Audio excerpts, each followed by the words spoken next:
أعوذ بالله من الشيطان الرجيم. بسم الله الرحمن الرحيم. وإلى مدين أخاهم شعيبا قال يا قوم اعبدوا الله ما لكم من إله غيره قد جاءتكم بينة من ربكم فأوفوا الكيل والميزان ولا تبخسوا الناس أشياءهم ولا تفسدوا في الأرض بعد إصلاحها ذلكم خير لكم إن كنتم مؤمنين. اور مدین کی طرف ہم نے ان کے بھائی شعیب کو بھیجا. اس نے کہا اے میری قوم کے لوگو، اللہ کی عبادت کرو، اس کے سوا تمہارا کوئی خدا نہیں. تمہارے پاس تمہارے رب کی طرف سے واضح حجت آ گئی ہے، لہٰذا ناپ تول پوری کیا کرو، لوگوں کو ان کی چیزیں گھٹا کر نہ دو، اور زمین میں اس کی اصلاح کے بعد فساد برپا نہ کرو. یہ تمہارے حق میں بہتر ہے اگر تم ایمان لانے والے ہو. یہ سورہ اعراف کی 85 نمبر کی آیت ہے. حضرت شعیب علیہ السلام کو مدین کی طرف پیغمبر بنا کر بھیجا گیا تھا، اس کا تذکرہ، اور پھر انہوں نے قوم کو کیا ہدایتیں دی اس کے بارے میں تفصیلات آئی ہے اس آیت میں. حضرت شعیب علیہ السلام کو 2 بستیوں کی طرف پیغمبر بنا کر بھیجا گیا تھا. بعض مفسرین نے کہا کہ دونوں بستیاں الگ الگ تھیں، مدین اور ایکا. مدین حضرت ابراہیم علیہ السلام کے ایک بیٹے کا نام تھا، اور انہی کی نسل اور ان کی اولادوں میں سے جو خاندان چلے اس کو اہل مدین کہا گیا. اور مدین ایک مقام کا نام بھی ہے جو ریڈ سی کے قریب ہے، بحر احمر کے کنارے.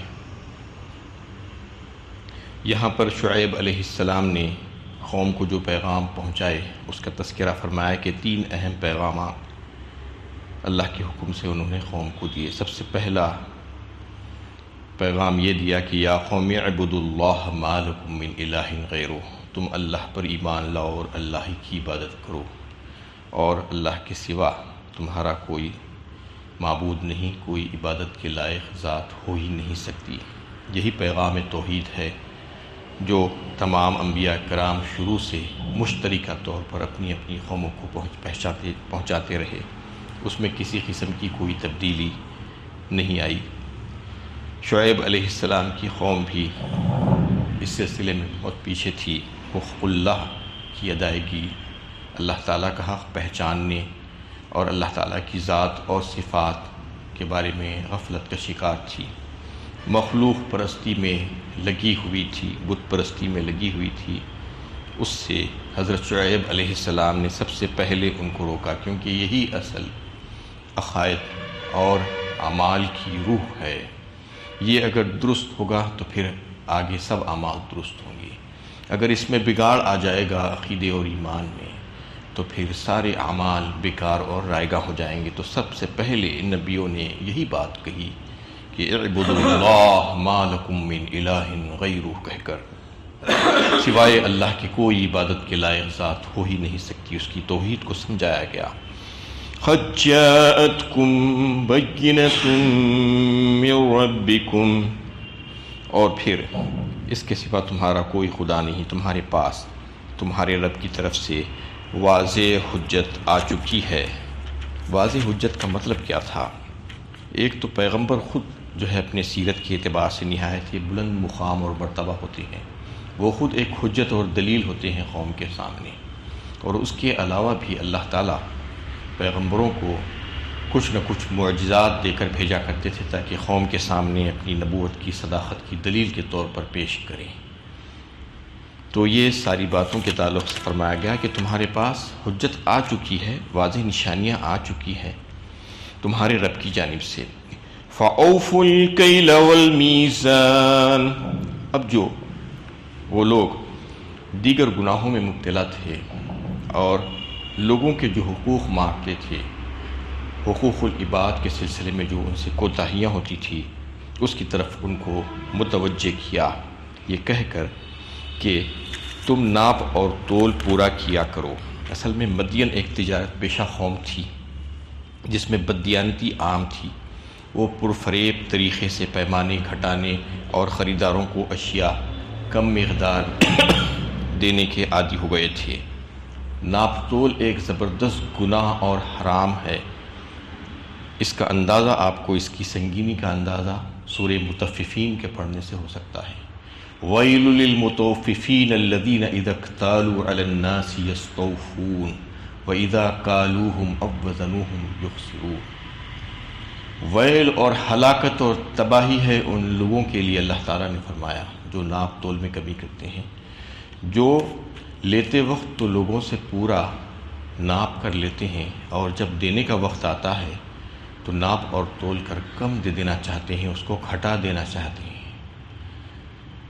اور اس میں جو ہے اس کے بعد پھر یہ فرمایا کہ وَيْلٌ لِّلْمُطَوِّفِينَ الَّذِينَ إِذَا اكْتَالُوا عَلَى النَّاسِ يَسْتَوْفُونَ وَإِذَا كَالُوهُمْ أَوْ وَّزَنُوهُمْ يُخْسِرُونَ أَلَا يَظُنُّ أُولَٰئِكَ أَنَّهُم مَّبْعُوثُونَ لِيَوْمٍ عَظِيمٍ۔ کیا ان کو اس بات کا خیال نہیں ہے کہ مرنے کے بعد دوبارہ اٹھائے جائیں گے؟ أَلَا يَظُنُّ أُولَٰئِكَ أَنَّهُم مَّبْعُوثُونَ لِيَوْمٍ عَظِيمٍ، ایک بہت بڑے عظیم دن، اور پھر اس دن پیشی ہوگی ان کی رب العالمین کے سامنے۔ کلا اِنَّ کتاب الفجار لسجین، کہا یہ بدبختوں کے جو اعمال نامے ہوں گے اس کو سجین میں رکھا جائے گا۔ مطلب یہ ہے کہ یہ جو کم تولنے والے جو لوگ ہیں، لوگوں کا حق مارنے والے جو لوگ ہیں، وہ جہنم میں جائیں گے۔ وہ کام جو کر رہے ہیں وہ حرام کام ہے، ناجائز کام ہے، اس میں بتایا گیا ہے۔ اس کا اندازہ اس میں ہو سکتا ہے۔ لیکن آج اتنی بدقسمتی ہے کہ قوم میں یہ بیماری موجود ہے، اور مسلمانوں میں بھی یہ بیماری موجود ہے، جبکہ ان کو اس بات کا پتہ ہے کہ کسی کا حق نہیں لیا جا سکتا۔ تاجر پیشہ تو اس میں بہت زیادہ ملوث ہوتے ہیں، خاص طور پر ٹھیلا بنڈی والے۔ آپ دیکھتے ہیں کہ دوسرے لوگوں سے کمپٹیشن کے ذریعے قیمت کم کرنے کی بہانے یعنی چیزوں کو جو ہے کم کر کے دیتے ہیں۔ 1 کلو آپ لیتے ہیں تو 1.25 کلو دیتے ہیں، 800 گرام دیتے ہیں۔ تقریباً ایسا ہی جو ہے کام ہوتا ہے ٹھیلا منڈی والوں کے پاس بھی، اور آج کل دوسرے جو ڈیجیٹل جو ہے پیمانے جو آ گئے ہیں، بیلنسز آ گئے ہیں، اس میں بھی کوئی سیٹنگ کر دیتے ہیں۔ پہلے تو میکینیکل تھا، باٹوں میں جو ہے کچھ نہ کچھ کر دیتے تھے، اور کئی ایک طریقے سے چور بازاری اور ڈنڈی مارنے کے کام آج بازار میں آپ کو دیکھنے میں ملتے ہیں۔ پیٹرول پمپس پہ ہے، وہاں پر سیٹنگ کر دیتے ہیں میٹر میں، یعنی ہر جگہ جہاں جہاں پر لوگوں کا جو حق دینا تھا اس کو کم تولنا، کم ناپنا، یہ انتہا سے زیادہ بڑا جرم ہے، یہ بتایا گیا ہے۔ یہ ایک بیماری ہے، اور یہ جہنم میں لے جانے والی بیماری ہے، لوگوں کا حق مار لینا۔ تو اس میں وہ قوم اس میں ملوث تھی، تو حضرت شعیب علیہ السلام نے ان کو اس سے ٹوکا اور منع کیا کہ ایسا کام مت کرو۔ سورہ ہود 12ویں پارے میں تفصیل کے ساتھ اس بات کو جو ہے اللہ تعالیٰ نے پیش کیا حضرت شعیب علیہ السلام اور ان کی قوم کی، کہ کس طریقے سے انہوں نے قوم کو اس کے بارے میں متنبع کیا، اور اس کی سنگینی، اس کی خراب نتائج اور اس کی خرابیوں کو بیان کیا۔ وَأَوْفُوا الْكَيْلَ وَالْمِيزَانَ بِالْقِسْطِ کہہ کر بقیۃ اللہ خیر لکم ان کنتم مؤمنین وما انا علیکم بحفیظ کہا۔ اس کے بعد انہیں پورا کرو، ناپ اور تول اس میں کمی مت کرو، اور لوگوں کا گھاٹا مت کرو، اور زمین پر فساد پھیلاتے مت پھرو۔ اس کے بعد کہا کہ بقیۃ اللہ خیر لکم، یعنی جو بچ رہے وہ بقیہ کہا، بقیۃ اللہ کہا، اللہ تعالیٰ کی طرف سے ہے۔ مطلب یہ ہے کہ وہ حلال ہے تمہارے لیے، وہ جائز ہے۔ جتنا بھی تھوڑا سا بھی اگر تمہیں نفع اس میں سے مل جائے تو یہ سمجھو کہ یہ اللہ تعالیٰ کی طرف سے تم کو ملا ہے، اور اس میں بڑی خیر و برکت ہوگی۔ کہیں پر یہ نہ سوچنا چاہیے کہ زیادہ لے لیں گے، کوئی ڈنڈی مار کے، کوئی جھوٹ بول کر، کچھ دھوکہ دے کر تو ہمارے پاس رہ جائے گا، نہیں رہے گا۔ یہ بتایا گیا ہے بقیۃ اللہ کہا اس کو، یعنی اللہ تعالیٰ کی طرف سے باقی رہنے والا، اس کو کوئی مٹا نہیں سکتا، وہ ختم نہیں ہو سکتا، اس کی خیر و برکت کم نہیں ہو سکتی۔ کم ہونے کے باوجود بھی اللہ تعالیٰ اس میں خیر کر دیں گے، اور خیر و برکت کا مطلب یہی ہے برکت کے تھوڑے سے میں جو ہے بڑے بڑے کام نکال دینا، یہی اللہ تعالیٰ کرتے ہیں۔ اگر کوئی اللہ تعالیٰ سے ڈر کر زندگی گزار لیتا ہے اور ان کے احکامات کو پورا اس پر عمل کرنے کی کوشش کرتا ہے، تو اس میں حضرت شعیب علیہ السلام نے بتایا کہ بقیۃ اللہ خیر لکم ان کنتم مؤمنین، اگر تم مومن ہو، اگر تم جو دعویٰ کرتے ہو کہ تم ایمان والے ہو، تو پھر چاہیے کہ تم اللہ تعالیٰ کے اور رسول اللہ صلی اللہ علیہ وسلم کے احکامات کو پورے جو ہے مان لینا چاہیے۔ اور ورنہ میں تمہارے اوپر نگہبان اور نگران تو نہیں ہوں، میں داروغہ نہیں ہوں۔ پیغمبروں نے کہا ویسے ہی ہم بھی کسی کے اوپر داروغہ نہیں ہیں، کسی کو بات سمجھا سکتے ہیں، خیر اور بھلائی کی بات کہہ سکتے ہیں، اور کوئی گناہ کا کام ہے تو ان کو بتا سکتے ہیں کہ یہ خراب کام ہے، اس سے اللہ تعالیٰ ناراض ہوتے ہیں، لیکن کسی کو زبردستی ہاتھ پکڑ کر روکا نہیں جا سکتا۔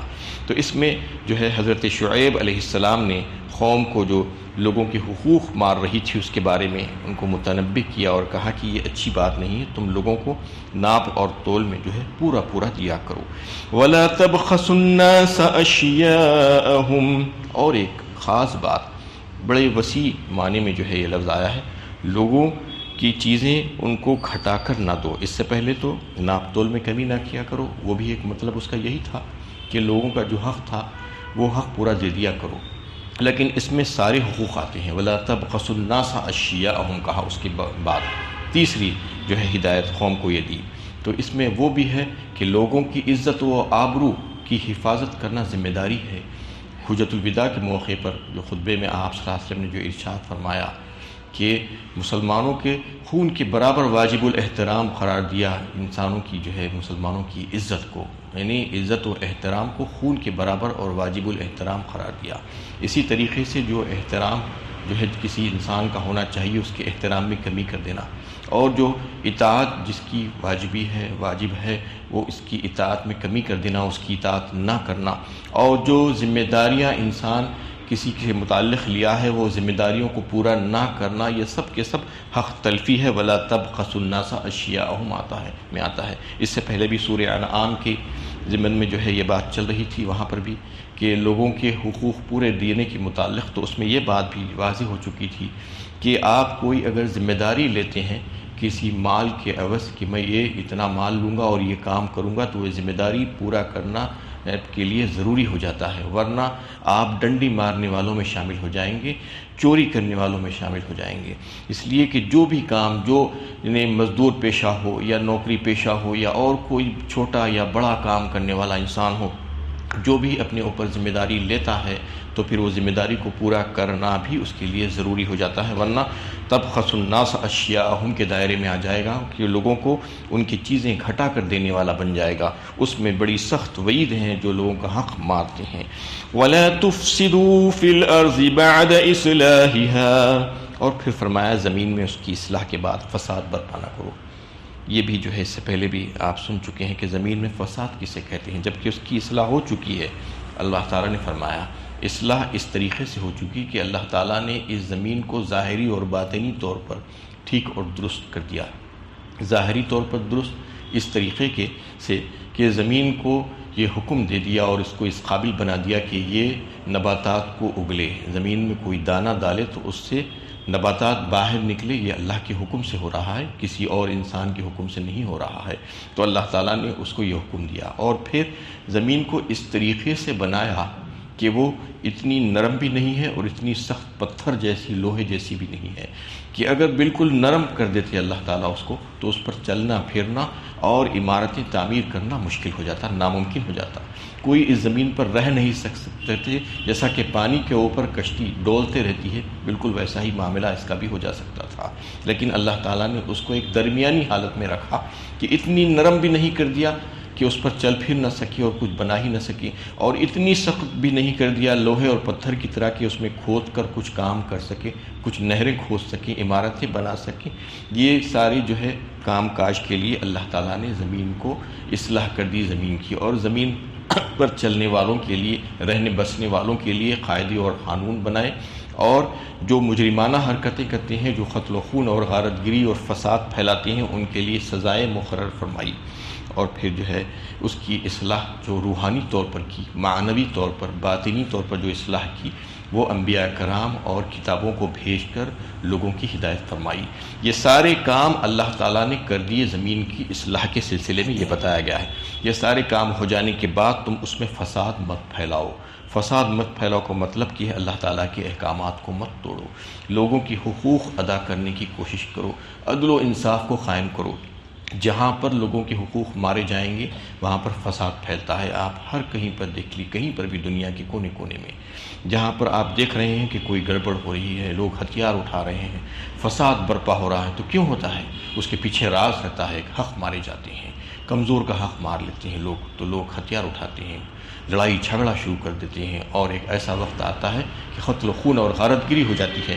یہ فساد اسی وجہ سے ہوتا ہے کہ لوگوں میں کہ حق تلفی ہوتی ہے، لوگوں کے حقوق برابر نہیں دیے جاتے۔ تو اس میں یہ حکم دیا گیا ہے کہ جن کے جو حقوق واجب ہیں تمہارے اوپر ان کو ادا کر دو، اس میں اصلاح ہو چکی ہے، اس میں فساد مت پھیلاؤ۔ ذالکم خیر لکم ان کنتم مؤمنین، اور یہ تمہارے حق میں بہتر ہے اگر تم ایمان لانے والے ہو۔ یعنی یہ ساری باتیں اور احکامات تم کو جو دیے جا رہے ہیں وہ تمہارے حق میں بہتر ہے۔ اگر تم یہ دعویٰ کرتے ہو کہ تم مومن بندے ہو تو پھر تمہیں چاہیے کہ تم اللہ تعالیٰ کی دی ہوئی ہدایات پر عمل کرو اور وہی کرو جو کچھ تمہیں کرنے کے لیے کہا گیا ہے۔ یہ تمہارے لیے دنیا اور آخرت میں دونوں میں بہتر ہے۔ دنیا میں اس طریقے سے بہتر ہے کہ تم اچھے کام کرو گے اور لوگوں کے حقوق ادا کرو گے تو تم دیانتدار کہلاؤ گے، ایماندار کہلاؤ گے، اس کی وجہ سے تمہاری ساکھ اچھی ہو جائے گی اور تمہارے کاروبار، تمہارے کام کاج میں ترقی ہوگی، تمہارے مال میں خیر و برکت ہوگی، اور آخرت میں یہ فائدہ ہوگا کہ اللہ تعالیٰ تم سے راضی ہو جائیں گے، تم سے خوش ہو جائیں گے، کیونکہ تم نے اللہ تعالیٰ کے حکموں کی پیروی کی اور دنیا میں رہ کر جبکہ تمہیں آزادی دی گئی تھی ارادی اور اختیار کی، اس کے باوجود تم اللہ تعالیٰ کے احکامات کو پورا کیے، اور جن چیزوں سے اللہ تعالیٰ ناراض ہوتے ہیں وہ چیزوں سے تم اپنے آپ کو بچا کر رہے، اس لیے اللہ تعالیٰ تم سے راضی ہو کر تم کو جو ہے نعمتوں سے نوازیں گے جنت کی شکل میں۔ یہ ساری باتیں اس آیت میں کر دی گئی کہ تم کو جو ہے یہ مومن ہونے کے ناطے یہ سارے احکامات کی پابندی کرنی چاہیے۔ وَلَا تَقْعُدُوا بِكُلِّ صِرَاطٍ تُوعِدُونَ وَتَصُدُّونَ عَن سَبِيلِ اللَّهِ مَنْ آمَنَ بِهِ وَتَبْغُونَهَا عِوَجًا وَاذْكُرُوا إِذْ كُنْتُمْ قَلِيلًا فَكَثَّرَكُمْ وَانظُرُوا كَيْفَ كَانَ عَاقِبَةُ الْمُفْسِدِينَ، اور راستوں پر اس غرض سے نہ بیٹھو کہ لوگوں کو دہشت زدہ کرنے، اہل ایمان کو اللہ کی راہ سے روکنے اور ان میں کجی پیدا کرنے کے در پہ ہو جاؤ۔ یاد کرو جب تم تھوڑے تھے تو اس نے تمہاری تعداد بڑھائی، اور یہ بھی دیکھ لو کہ فساد برپا کرنے والوں کا انجام کیا ہوا۔ اور ایک خرابی ان میں یہ تھی کہ راستوں پر بیٹھا کرتے تھے اور لوگوں کو ستاتے، چھیڑتے، تنگ کرتے، ان کے مال چرا لیتے، ان کو تکلیف پہنچاتے۔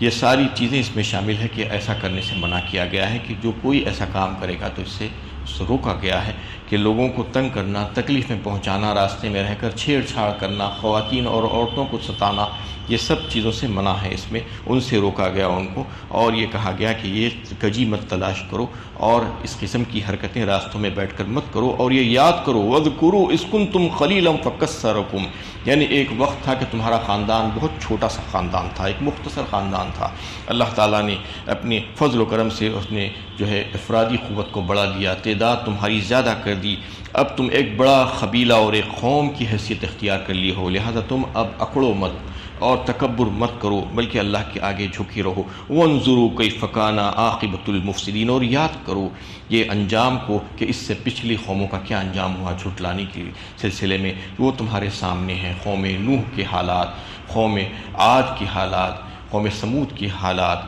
اس سے پہلے جو ہے قوم لوط کے جو واقعات تمہارے سامنے پیش آ چکے ہیں، یہ سب کے سب تمہارے سامنے ہیں، ان کو دیکھو کہ ان کا انجام کتنا برا ہوا، جو انہوں نے نبیوں کی باتوں کو نہیں مانا تھا اور ان کو جھٹلایا تھا تو وہ تباہ و برباد ہوئے اور ہلاک کر دیے گئے۔ تم بھی اگر ایسا ہی کرو گے تو تمہارا انجام بھی جو ہے کم و بیش ایسا ہی ہو سکتا ہے۔ وآخر دعوانا ان الحمد للہ رب العالمین۔